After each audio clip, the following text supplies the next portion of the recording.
and it's a rotary engine with no seals. It has barely any moving parts and has almost zero losses in the combustion cycle.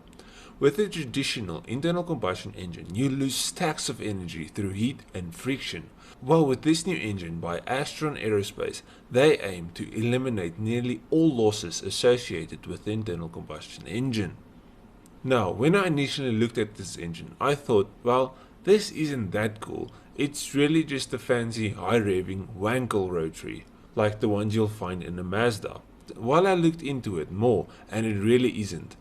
It's a rotary, but it has zero seals, and the engine is super efficient, super lightweight, and doesn't take up much space. A single 16 kilogram engine develops 160 horsepower and 230 Newton meters of torque. This thing revs all the way to 25,000 RPM, which is insanely high for an internal combustion engine.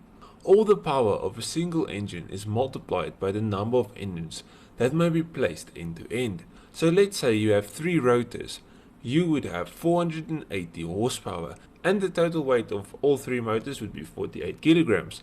I mean, that's nothing, and it makes a whole bunch of power. Now, how does this engine work?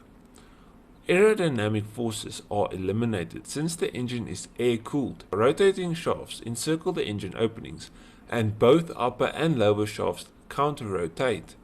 The design splits the 4-stroke combustion cycle into 2, the one part for intake and compression, and the other for combustion and exhaust.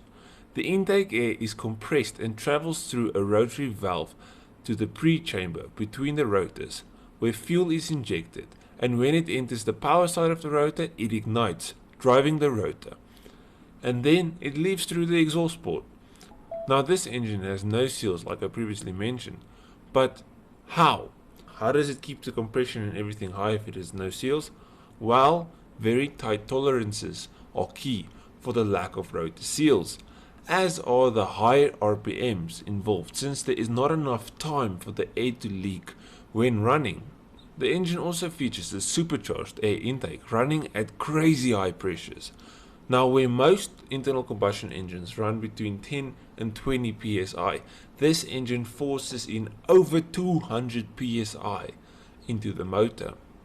Now, Astron Aerospace recommended using hydrogen as a fuel source for running the engine, and in doing so the emissions will be practically nothing, and since they weigh so little, they won't add very much weight to a car. A lighter car means the engine doesn't have to work very hard. This tech is freaking awesome. Now, one more cool thing I thought I had to mention. So when you drive fast, the engine will combust on every rotation of the rotors, thus giving it the maximum power and the maximum torque. But let's say you're just cruising at a steady pace. The engine can skip fire. In other words, it will only ignite on every 5 or 10 rotations, which means you just save fuel and the car will still drive perfectly fine. Now imagine having a hyper-efficient, super lightweight engine powering your car by burning hydrogen. It's good for the planet. They weigh practically nothing and they are super small, so you would have more space in normal cars. And then for performance cars, you can have multiple motors stacked together, making loads of clean power. Things like this show that there is still a bright future for the internal combustion engine, and I feel as time goes on, everybody will eventually see it. But what do you think? Are you still on the electric bandwagon, or do you think things like this, not necessarily just this one, but things like this give us multiple ways of keeping the internal combustion engine alive? Sorry, I'm really excited because I think this is gonna work. Not just this, there's a bunch of technologies. Like Yamaha building the hydrogen V8 normal internal combustion engine. There's just so many options, and I feel good for the future. Yeah, so if you enjoyed this video, please leave a like and subscribe to the channel. If you did enjoy it, I've got many more videos just like this one, like literally on hydrogen powered internal combustion cars. So just go through it. There's more stuff.